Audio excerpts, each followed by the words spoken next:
Tradiční besídku opět zde na Myslivecké chatě. Tím bych chtěl poděkovat vlastně našim myslivcům, že nás tady nechali opět strávit tady vánoční besídku. Dnešní program bude úplně jednoduchý, jako každoročně a následovně. Teďka vedoucí si pro vás nachystali jedno představení, uvidíte. Doufám, že všichni poznáte, o jakou pohádku jde. Každý z vás jste měli mít na židli, jste dostali vlastně takový program, kdo tam hraje, jaký je tam obsazení a podobně, takže to si můžete potom v případě schovat, abyste měli na památku. S tím, že po představení nebo během představení samozřejmě můžete tady pojídat to cukroví, který jste si donesli. Po představení si dopijete čaj, protože budete určitě vyčerpaní, jak to bude napínavý, to divadlo. Potom přejdeme k vánočnímu stromečku, který snad tady už nějaký asi je, už donesl Ježíšek nějaký. Tam si dáme nějaký dárečky, co jste vyrobili, v případě co máte nachystaný pro svoje kamarády. Rozdáme si dárečky, budeme se sem ohřát ještě semka do Myslivny, zaspíváme si nějakou písničku, uděláme si nějaký ten vánoční zvíc, nějaký to jablíčko si rozkrojíme, případně jestli nám jde čas ještě na rozpuštění olova a potom se rozloučíme a půjdeme domů. Takže to by byl asi můj úvod s tím, že teďka všichni se usaďte a divadlo začíná.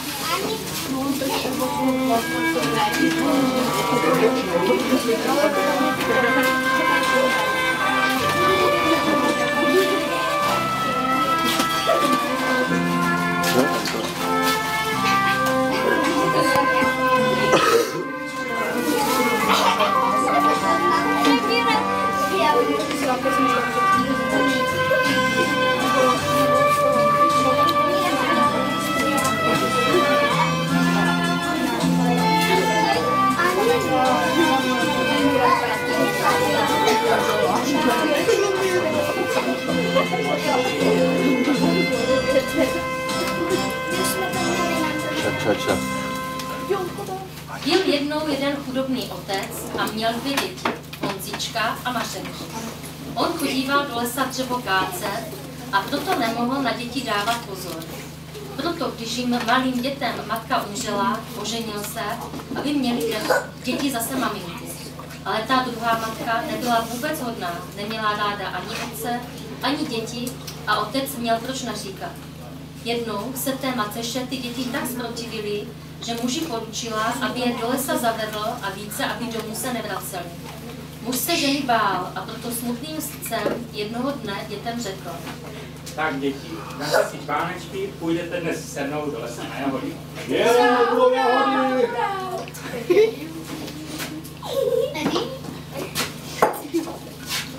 No neříkal jsem vám, že je tu tolik jahod? Jen sbírejte pěkně na koláč a nešlapte po ní. Ty jsou velké a červené. Já mám ještě větší, podívej se. A já mám sladkou. No, tak si nazbírejte pěkně plné čvánečky. Tati, já udal první do pusy a pak až čvánečku. Ty jsi šikovný chlapec. Zatímco Jeníček s Mařenkou se pustili do trhání jahod, tatínek šel hlouběji do lesa, kde na strom přivázal palici, která větrem pohazována do stromu tloukla, jak když dříví kácí. Když tak děti ošálil, vrátil se domů a děti v lese nechal. Když měli děti plné čvánky a dosyta se najedli, řekli si, že půjdou za otcem a šli tam, kde se palice ozývala.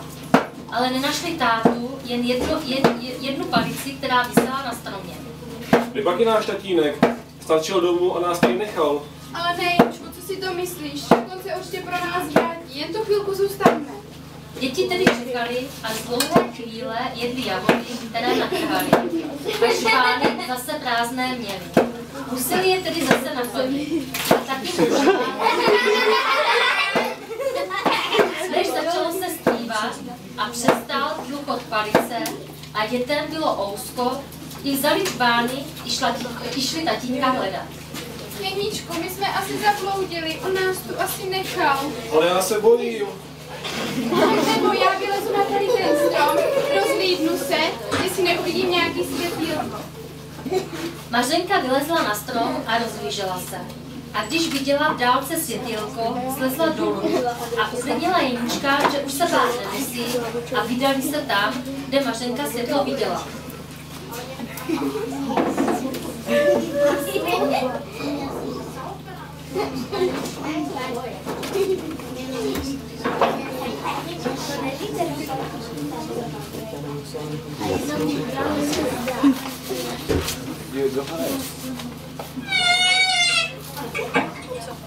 Dětku, kde jsi? Donesej si to dřevo! Dětku! Čem tam tě sprát, kde jsi? Máš nějaké dřevo? Babo, nenesu dříví, ale v lese jsem slyšel hlas dětí. Tak jsem ti to pospíchal rychle říct. Že by konečně nějaké dítě jsem zamluvil, aby mi sloužilo místo tebe? No, uvidíme.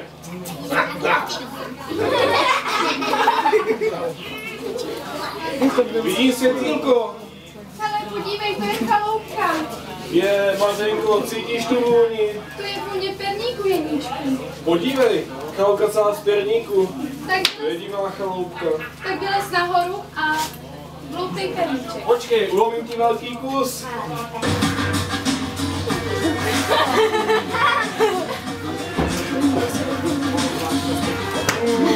Ten je dobrý, ulomím ti hodně velký. Jeníček na střeše loupal perníček a zaházel ho dolů Mařence. Jí poslala bába dětka, aby se šel podívat, že se jí zdá, jako by někdo loupal perníček. Dědek šel ven a ptá se. Pak to na střeše loupe perníček. No nic, dědečku, to je jen větříček. Dědek si hned myslel, že se to bábě pouze zdálo a šel dovnitř do chaloupky. Jenže teď už i dědek slyšel podivný zvuky. Znovu vyšel ven z chaloupky a uviděl Mařenku a Jeníčka, jak je na střeše a loupil jim perníček. Dědek děti chytil a přivedl je bábě do chaloupky. A hele, to je ten větříček, co nám loupe perníček.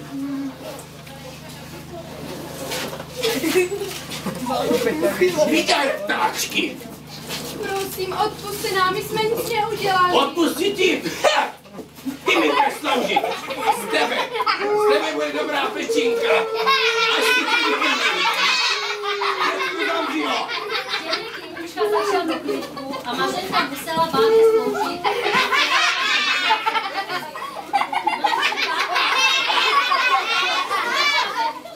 Udělá a s dětkem se pořádně nedají.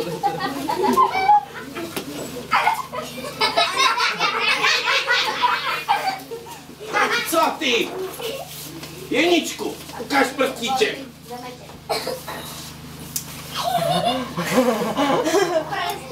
Ty ho máš jako kůstku, žádný masičko.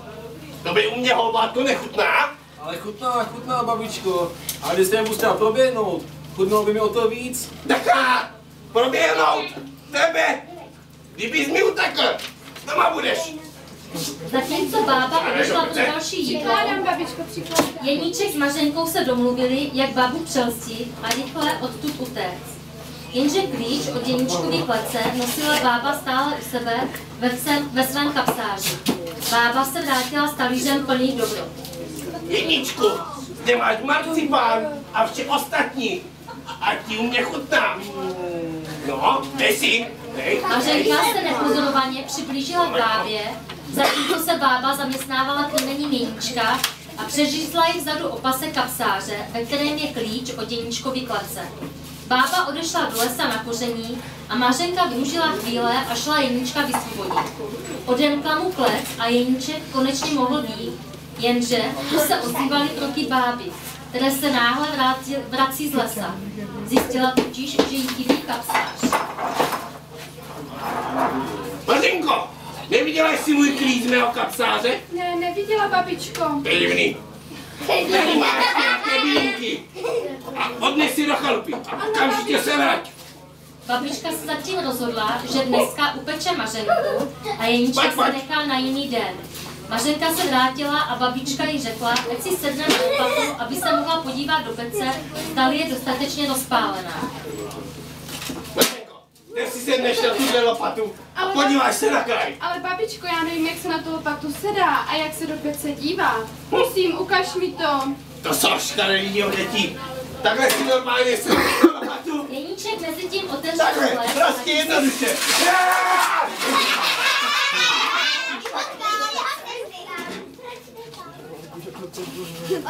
Hurá, hurá, jsme zachráněni, Jeníčku. Sláva, to je konec zla, konec její babi. A teď rychle domů, než se vrátí dědek.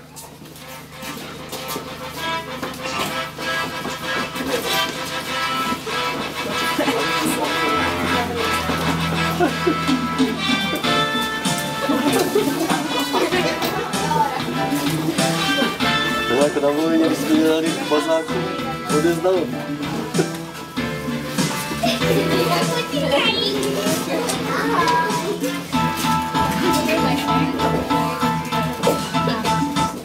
Jeníček s Mařenkou vzali nohy na ramena a co jim síly stačily, utíkali pryč daleko od podivné chaloupky. Jenže dědek utíká za nimi a dohání. Jeníček s Mařenkou potkají ženu, která pracuje na poli. Děti, kdo vás honí? Proč jste tak vystrašené? Pomozte nám, prosím, honí nás zlý dědek a chce si nás ubít.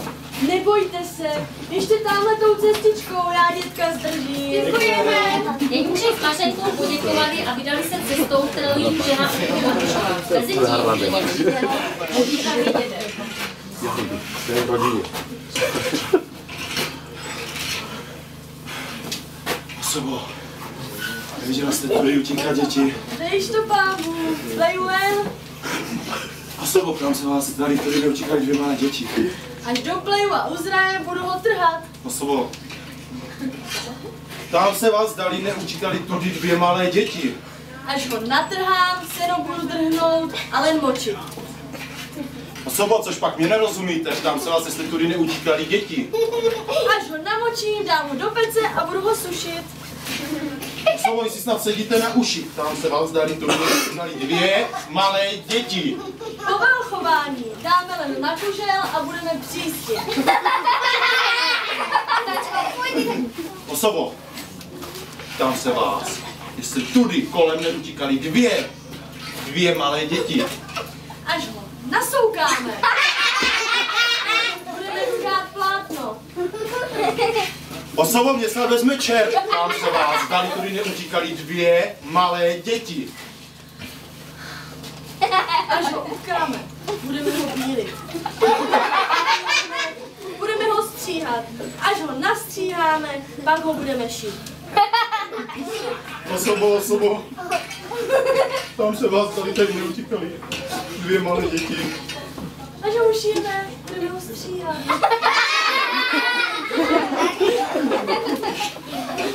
Osobo, si snad sedíte na uších. Tam se vás na 2 malé děti tudy kolem neutíkali.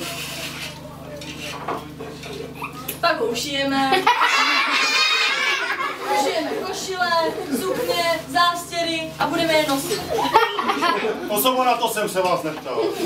Tam se vás, jestli tudy neutíkali kolem 2 malé děti. Až je roztrháme, do ohně je dáme. Oheň se rozdejme dým a ten povětří. To je konec mé řeči. Osobo, tam se vás, jestli tudy neutíkali 2 malé děti. Děti? Děti? To jste měl říct ne, viděla jsem je. Běželi tamhle k potoku, co ty vrby jsou. Ale už je nedohoníte. Skákali jako laňky. Při těchto slovech ukázala žena dědovi na opačnou stranu, kudy dříve děti ona sama poslala. Dědek to poznal, zlosti odplivnul a zpátky domů do podnikové chaloupky šel. Děti zatím dorazily domů za tatínkem. Tatínek zlou macechu vyhnal a s dětmi se radoval, že se zase všichni potkali.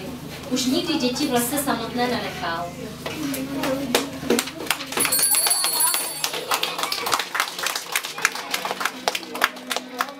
Děkovačka. Tam hradí zase pěsne. Stříbrnou vodu z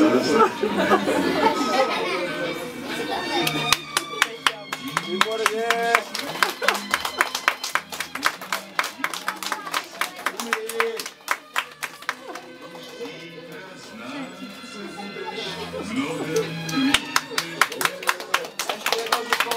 Opona nahoru. Opona dolů.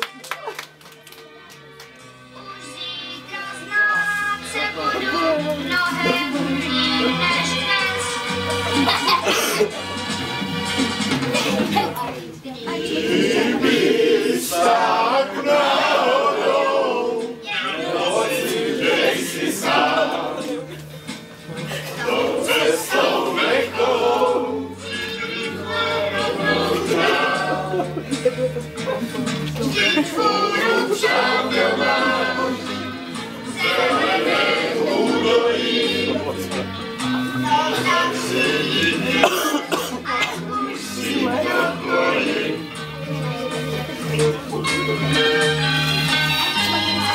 Jeníček a Mařenka přistoupí, ukolí se. Běží baba a běží dědek.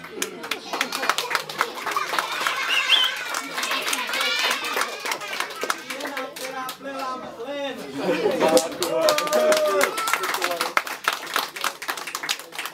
Tatínek, který je zavedl do lesa. Měsíček a sluníčko.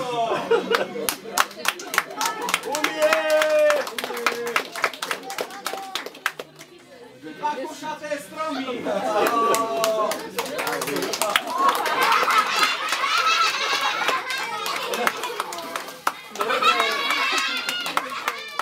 Naše vypálečka Renča.